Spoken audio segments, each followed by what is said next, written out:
Shalom, shalom to everybody out there. I'm supposed to be in the bed. I got to work in a few hours, but I just want to give my input also about the 400 years that just transpired, that just left, and just give my input on how it never worked in the first place. Excuse me. I am sick, so just work with me. But I just want to go through and present the information that I found dealing with the 400-year curse. Okay. All right. And I'm just going to go straight. I'm going to turn it straight on the Bible so we can read it together. All right. Genesis 15. And I want to start at verse number... Let's see here.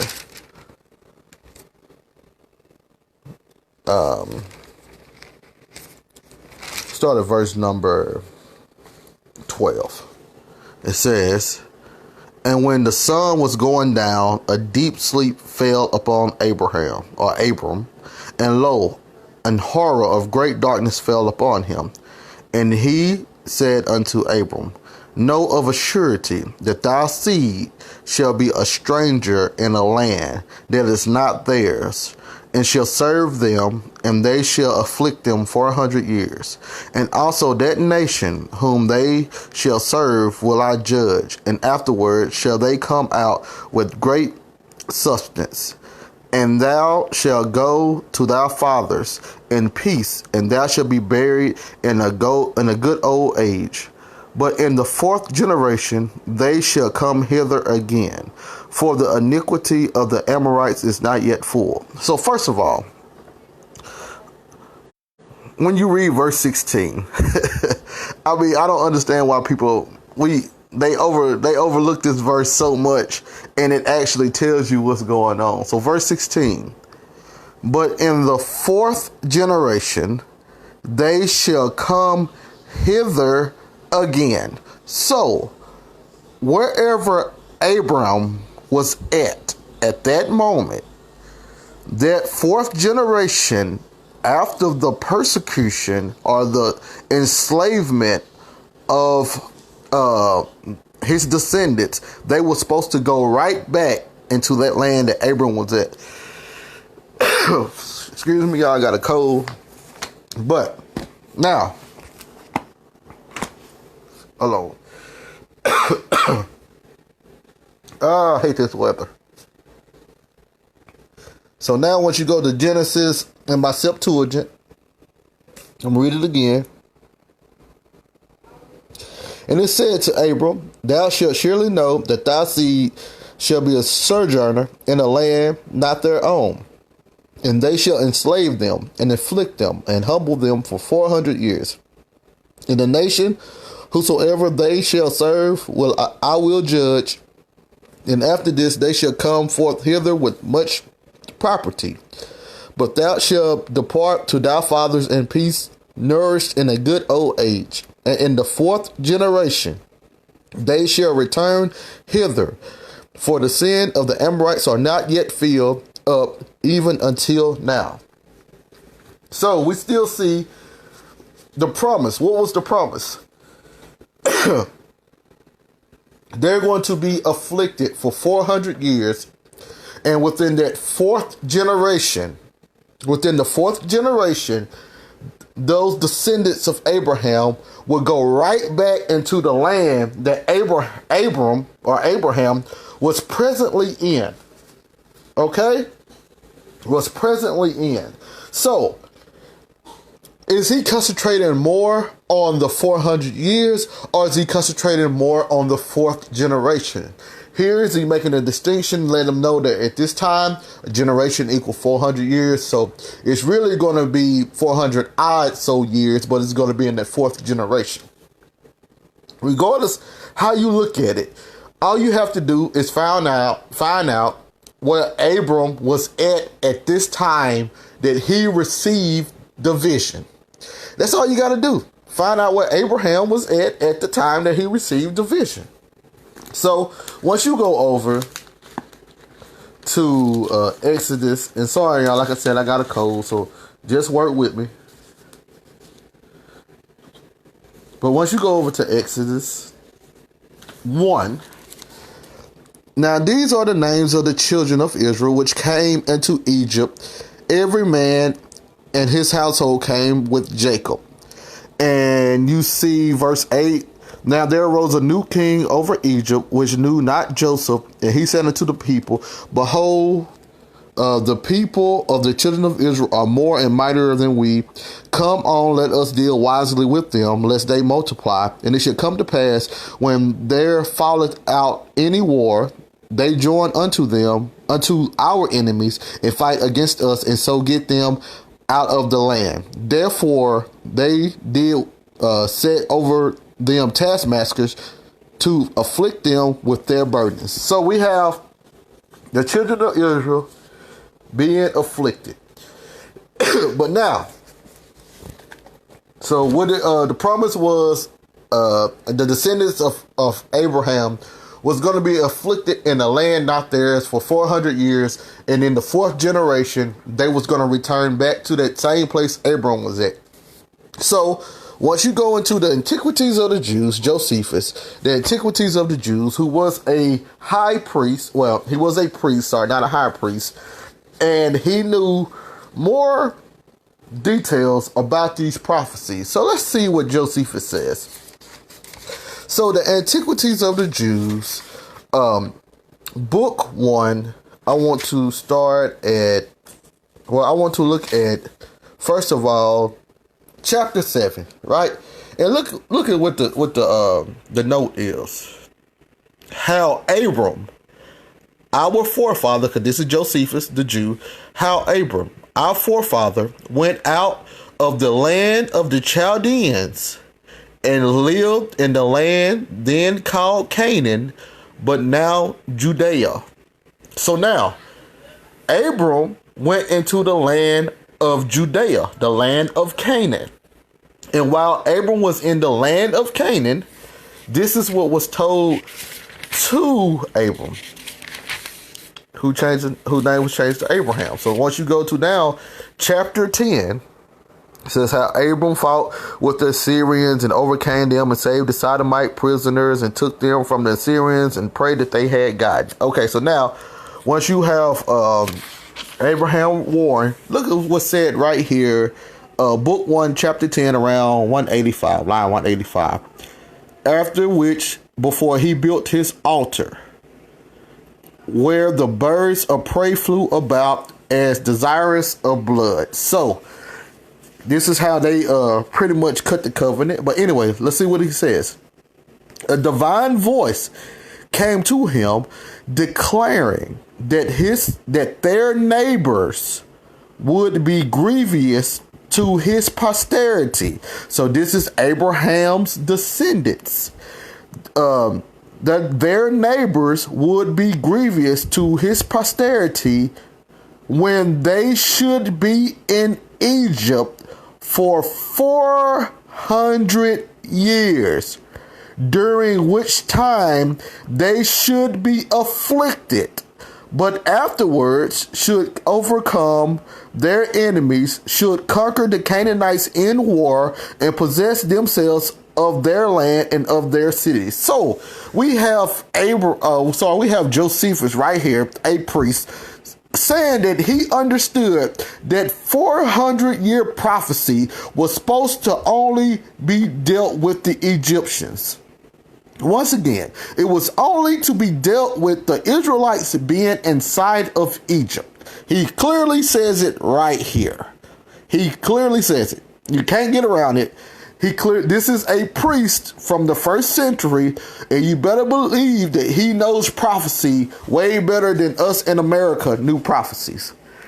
He actually dealt with the priesthood. He was actually there reading the old manuscripts. So, he said the 400 years was going to be the affliction in Egypt. Once again, they was going to, he told the prophecy was, Abram, this land that you're in right now, which was the land of Canaan, your descendants or your posterity, they're going to leave. They're going to go to a different land, and be afflicted for 400 years. And in that fourth generation, they're going to return right back to the land of Canaan. That's just what the prophecy was. Sorry, y'all. So we have Josephus right here. That's page 46. Clearly, plainly showing everybody that the 400-year prophecy was only about Egypt in the first place. So it never was going to work America anyway, because, like I said, if Christ did not say anything about a 400-year prophecy in the New Testament, if the disciples didn't say nothing about a 400-year prophecy captivity in the New Testament, you think that they forgot about what was said to Abram? Look, in Matthew, right? In Matthew, chapter 1, Matthew chapter 1, it literally says, let me see right here. Chapter 1, verse 1. The book of the generation of Jesus Christ, the son of David, the son of Abraham. So are you thinking that the author of Matthew and Mark and Luke and John and all of them did not know about the things that was told to Abraham? They did not know about the covenant to Abraham. They did not know about the promises to Abraham. Are you saying that they just willingly left out this whole supposedly 400-year captivity that was going to be in the future of Christ, in the future of the disciples? It was supposed to bypass the Roman captivity, and it's supposed to go further on into the future, into another made-up captivity. No, the Bible didn't do that. The Bible parked everything where it's supposed to be at. And that's why you don't really have to go to any other places. All you have to do is just park in Genesis 15 and 16. It says it right here. But in the fourth generation, look, start at 15. And thou shalt go to thy fathers in peace. Thou shalt be buried in a good old age. This is talking about Abram dying and being buried. Verse 16. But, look, but in the fourth generation, they shall come hither again. They're going to come into the land of Canaan again in the fourth generation, for the iniquity of the Amorites is not yet full.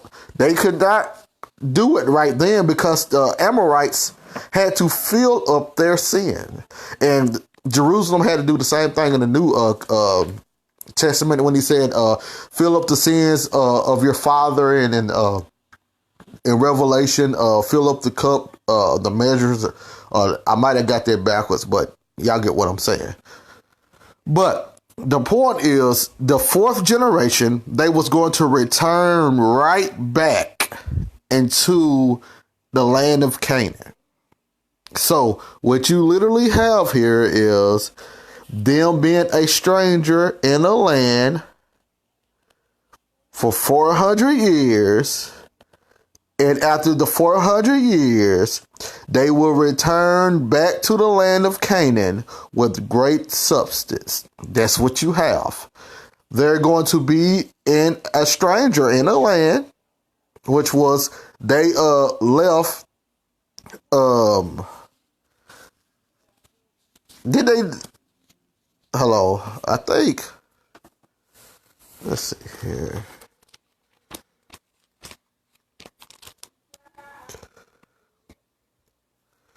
I think was not Jacob. Let me see here.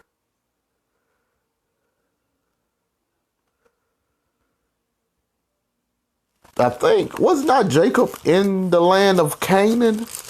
And he left the land of Canaan because of the famine. And he went to Egypt, and then they had to return back to the land of Canaan. I think that's how it happened. I had to make sure. I don't want to put that out there if that's not what happened.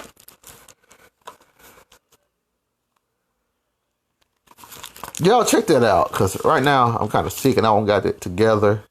Let's see here.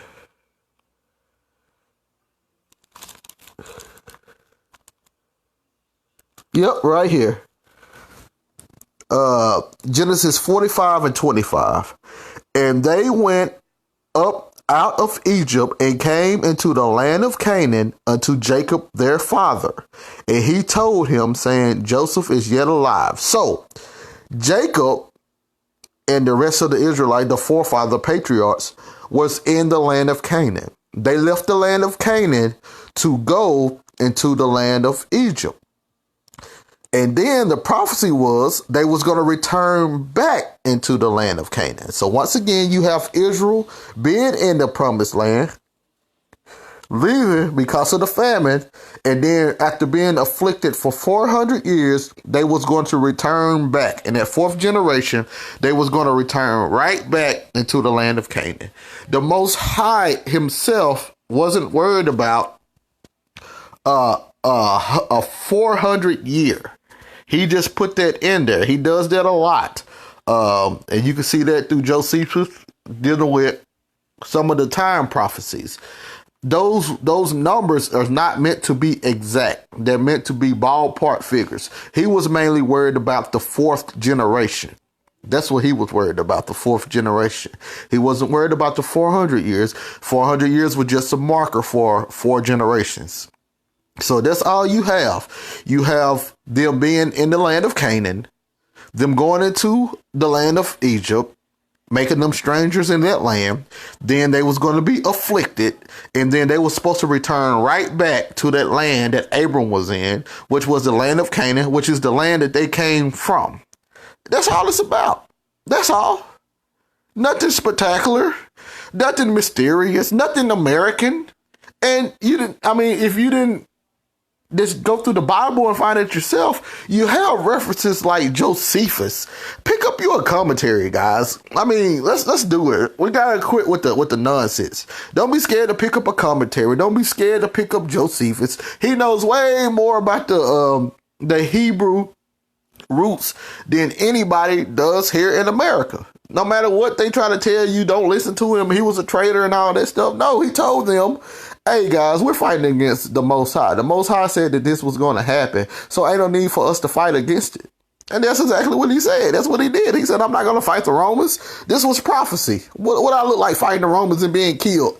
If I fight the Romans, I'm fighting against the Most High. I'm not going to do that. So, it is what it is. I showed you in the book of Josephus where it said that they was going to be inflicted in Egypt 400 years. We have it here in the regular Bible. Septuagint says the same thing. I'm pretty sure we could have went through. Let me close this. And I just want to see what the complete Jewish Study Bible says. It might. I'm pretty sure it says the same thing, but I want to see what it says from that perspective. Genesis 15 and 12. And as the sun was about to set, a deep sleep fell upon Abram. Horror and great darkness came over him. Adonai said unto Abram, know this for certain. Your descendants will be foreigners in a land that's not theirs, Egypt. They will be slaves and held in oppression there 400 years. But I will judge that nation, the one that makes them slaves, which he judged Egypt. Afterwards, they will leave with many possessions, which they left with many possessions out of Egypt.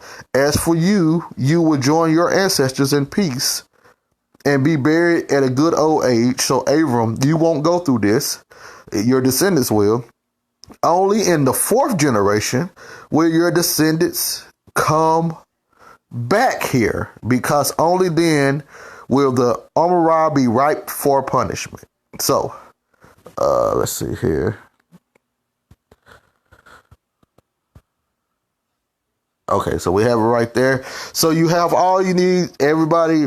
The 4th generation is when the descendants were supposed to come back, or 400 years after they was being afflicted. That's the end of it. It never was about America. It was about things that happened in the time of Abram. Well, when he was to die. So Quit letting these people tell y'all about crazy stuff. The Bible has been fulfilled itself. It's nothing in the Bible left to be fulfilled. The only reason why people think the Bible need to be fulfilled today is because they misuse scriptures and they abuse it, and they take all of the things that's spoken of the past, and they try to make it be about the present. The Bible has been fulfilled. All the things you're waiting on to happen will not happen. Every prophecy will always keep failing because it's not about the timeline that people try to tell you this is about. They keep swinging and they keep missing because they just skipped the whole time period. When Christ said this is going to be the time when everything in the Bible is being fulfilled, and that's Luke 21, 20 through 22. Luke 21, 20 through 22. Let me say it one more time. Luke 21, 20 through 22. Christ said during the time of the destruction of the temple, everything written was going to be fulfilled at that time. So you cannot push anything into our future when Christ is saying everything was going to be fulfilled back then. I mean, that's just what it is. That's why people are lost, and that's why they will continue to tell you to do this and do that, do this law, do that law, do this feast day, do that feast day, and be lost, and the nation is still being horrible. Nothing is changing because people don't understand the new covenant and how the new covenant is supposed to be in our lives. People are just out here lost, teaching a fake doctrine created by the mind of Catholicism and revamped by the Jewish man. And then we have a branch of pro-blackness added to it. And you have that mess of doctrine today come back into the Bible. I like to say shalom, and I got to go to bed.